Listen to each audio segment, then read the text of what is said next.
On October 27, 2021, the Financial Times broke a story that sent shockwaves through military and defense circles worldwide. China had tested a hypersonic glide vehicle that traveled around the entire globe before striking a target. The missile circled Earth in low-orbit space, released a separate vehicle mid-flight, and then hit a target, all while traveling at 5 times the speed of sound. General John Hyten, vice chairman of the Joint Chiefs of Staff at the time, called it very concerning and admitted, "We just don't understand how they did it." Former CIA Director General Michael Hayden was even more direct, saying it was closer to a Sputnik moment than anything else. But here's what makes this absolutely mind-blowing. China isn't just testing these weapons, they're deploying them. According to a 2024 Pentagon report, China now leads the world in both land attack and anti-ship hypersonic weapons. And when Joe Rogan discussed this technology on his podcast, the reaction was visceral. How did they get so far ahead so fast? We're about to break down exactly what hypersonic technology is, how China developed it, what makes it virtually impossible to defend against, and why the United States is scrambling to catch up. Because this isn't science fiction. This is operational military technology that's changing global power dynamics right now. Let's start with the basics, because hypersonic gets thrown around a lot without people understanding what it actually means. Hypersonic refers to speeds above Mach 5, that's 5 times the speed of sound, or approximately 3,836 miles per hour at sea level. But speed alone isn't what makes these weapons revolutionary. Traditional intercontinental ballistic missiles, ICBMs, also travel at hypersonic speeds during their descent phase. What makes modern hypersonic weapons different is maneuverability. There are 2 main categories: hypersonic glide vehicles, HGVs, and hypersonic cruise missiles, HCMs. Hypersonic glide vehicles are launched on rockets, reach the upper atmosphere or low Earth orbit, then glide back toward their targets while maneuvering unpredictably. China's DF-17 missile system, which became operational in 2019, uses exactly this design.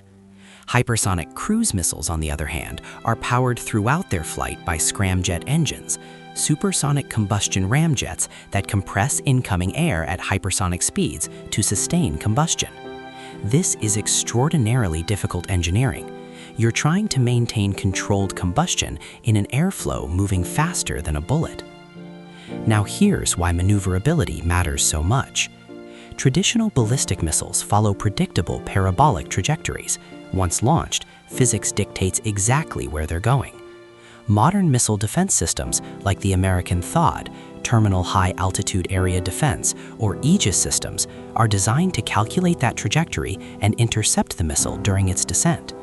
Hypersonic glide vehicles don't follow predictable paths. They can turn, dive, climb, and adjust their trajectory in real time while traveling at Mach 5 or faster. Existing missile defense radar systems struggle to track them because they fly in the glide phase, too high for traditional air defense, too low and maneuverable for ballistic missile interceptors. James Acton, co-director of the Nuclear Policy Program at the Carnegie Endowment for International Peace, explained it this way: if you're defending against a traditional ballistic missile, you can predict where it's going. With hypersonic glide vehicles, you can't. And here's the terrifying part. From detection to impact, defenders have less than 5 minutes to respond. That's not enough time for human decision-making in most scenarios. So how far ahead is China actually?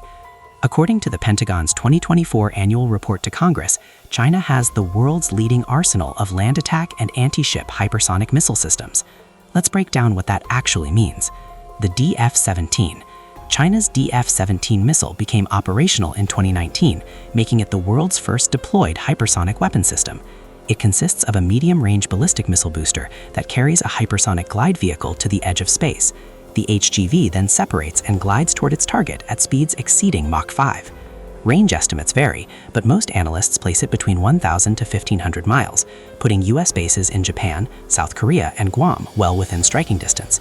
The DF-17 appeared publicly during China's 70th National Day military parade in October 2019, where approximately 16 launchers were displayed.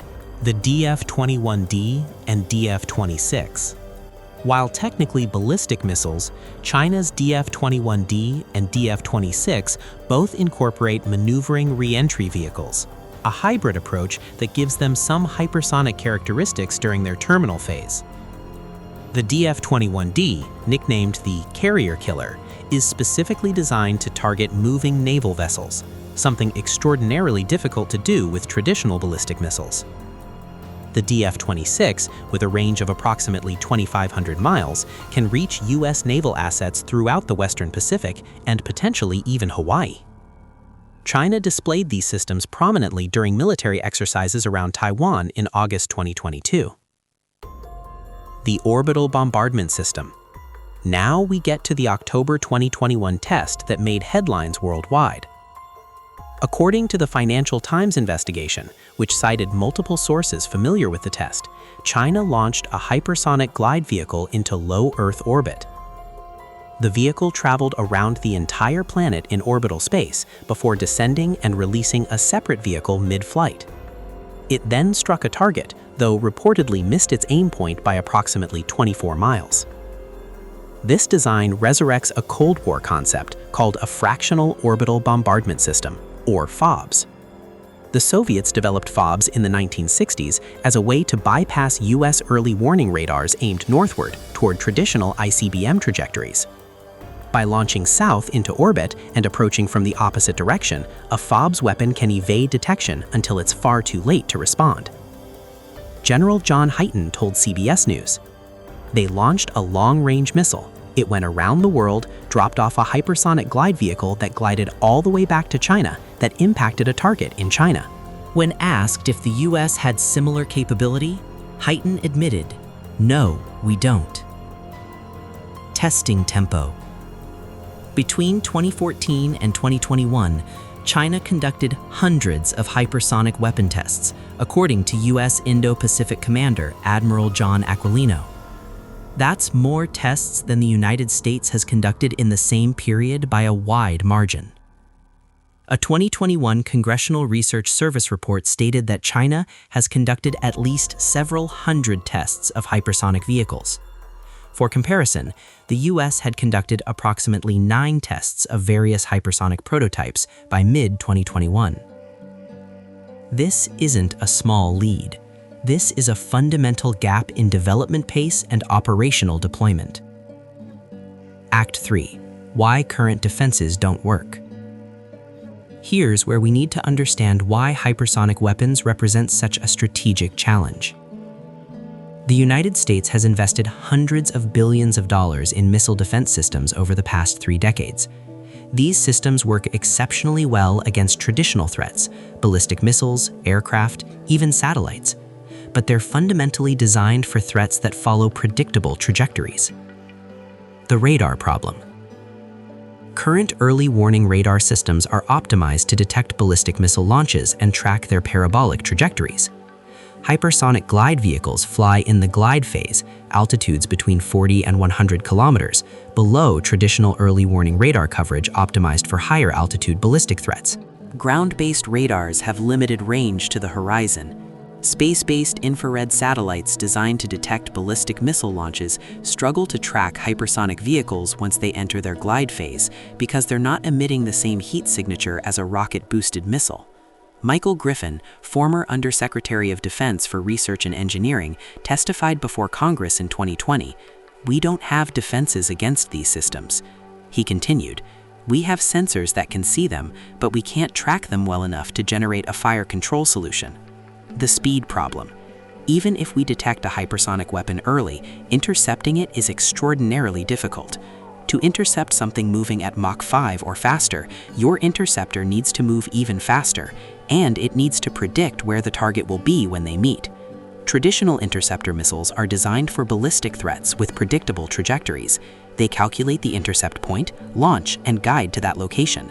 But if the target is maneuvering unpredictably at Mach 5+, those calculations become exponentially more complex. A 2023 Government Accountability Office report stated bluntly, current U.S. missile defense systems were not designed to counter hypersonic weapons. The time problem. From detection to impact, defenders have approximately 5 minutes to detect the launch, confirm it's a real threat, calculate trajectory, authorize a response, and execute interception. For context, the current U.S. command and control structure requires human authorization for major defensive actions. 5 minutes isn't enough time for that process, which means defending against hypersonic weapons likely requires automated response systems. That introduces an entirely different set of risks around autonomous weapons and accidental escalation. Admiral Charles Richard, former commander of U.S. Strategic Command, put it simply during 2021 congressional testimony: "We are behind China in hypersonic weapons. They have fielded operational systems. We have not." So what is the United States doing about this? The short answer: scrambling to catch up. Investment surge. In the fiscal year 2024 budget, the Department of Defense requested approximately $6.9 billion for hypersonic weapon development and defense. That's up from roughly $4 billion in 2022. The U.S. is pursuing multiple programs simultaneously. The AGM-183A Air-Launched Rapid Response Weapon, ARWR, developed by Lockheed Martin, ARWR is an air-launched hypersonic boost glide vehicle. After multiple test failures in 2021 and 2022, it finally achieved a successful full test in March 2023. However, the Air Force decided not to procure the system in 2023, instead investing in other alternatives. The Common Hypersonic Glide Body, CHGB, this is a joint Army-Navy program developing a common glide vehicle that can be launched from ground-based or naval platforms. The Navy version, called Conventional Prompt Strike, CPS, successfully completed multiple flight tests in 2022 and 2023. The Navy plans to deploy CPS on Zumwalt-class destroyers starting in 2025. The Long-Range Hypersonic Weapon, LRW, the Army's ground-launched version of the CHGB. The first battery was supposed to reach initial operating capability in fiscal year 2023, but has been delayed. As of late 2023, the Army was targeting 2024 for fielding. The Hypersonic Air-Breathing Weapon Concept, HHAWC, developed by DARPA in partnership with the Air Force. HHAWC uses scramjet propulsion rather than boost glide. Tests in 2021 and 2022 demonstrated successful scramjet-powered flight at hypersonic speeds. But here's the reality. While the U.S. has successful test programs, China has operational deployed systems. The DF-17 has been in service since 2019.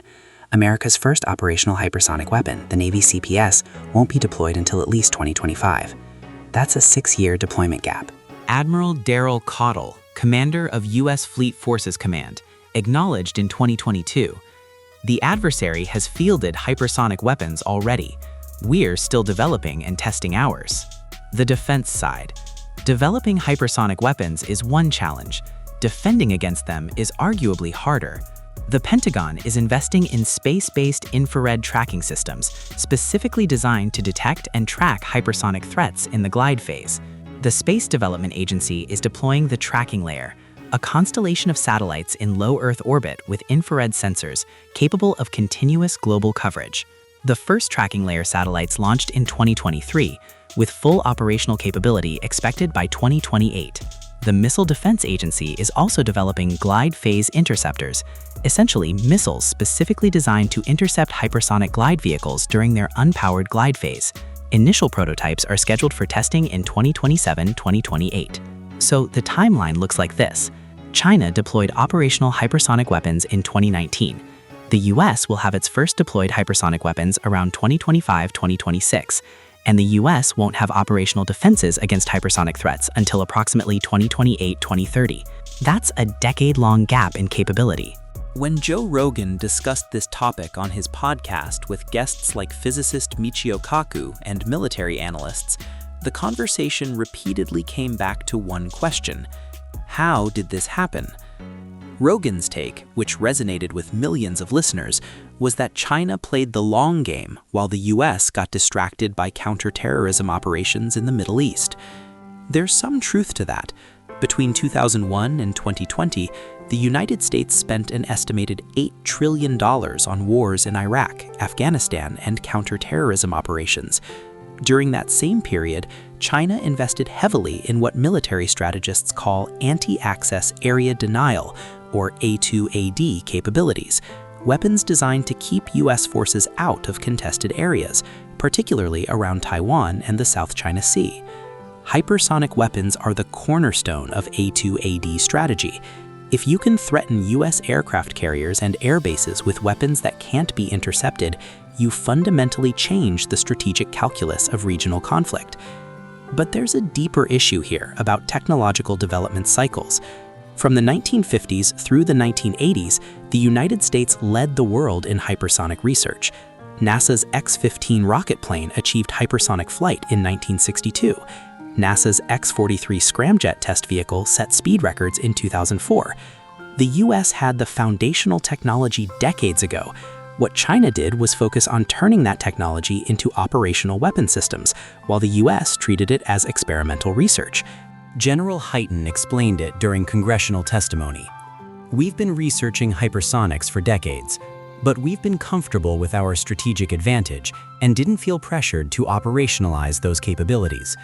China clearly did not share that comfort level." Source: Congressional Testimony, November 2021. Strategic implications.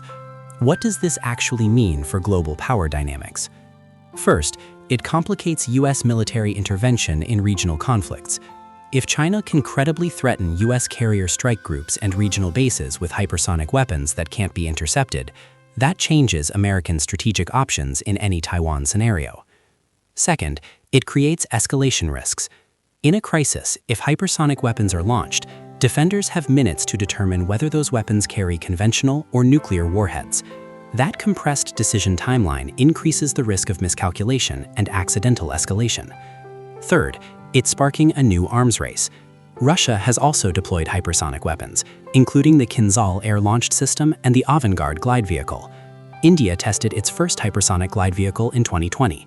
North Korea claims to have tested hypersonic weapons, though verification is difficult. We're entering an era where multiple nations possess weapons that travel faster than existing defenses can handle, and where the timeline from detection to impact is too short for traditional command and control structures. So here's where we actually stand.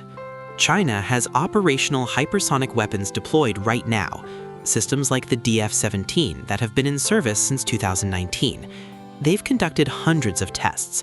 They've demonstrated technologies like orbital bombardment systems that the United States hasn't matched. According to the Pentagon's own assessment, China leads the world in land attack and anti-ship hypersonic missile systems. The United States is 5 to 6 years behind in deployment. The first American hypersonic weapons won't enter service until 2025-2026. Defenses against hypersonic threats won't be operational until 2028-2030 at the earliest. This isn't speculation. These are direct statements from US military leadership and documented in official Pentagon reports. But here's what makes this situation so complex. We're not just talking about a weapons gap. We're talking about a fundamental shift in strategic deterrence. For decades, US military superiority rested on technological advantages: precision strike, stealth, missile defense. Hypersonic weapons challenge all three. When Joe Rogan asked his military analyst guests whether this changes everything, the honest answer is, we don't know yet. It definitely changes the strategic calculation around Taiwan and the South China Sea. It definitely makes US forward-deployed forces more vulnerable. It definitely creates new escalation risks. But it doesn't make the United States defenseless. It does mean the era of unchallenged American military superiority, particularly in the Western Pacific, is ending. The question now isn't whether the US can develop hypersonic weapons. That's happening. The question is whether America can close the deployment gap and develop effective defenses before regional power dynamics shift irreversibly. And based on current timelines, that's going to be extremely tight. What's your take on where this technology leads? Drop your thoughts in the comments.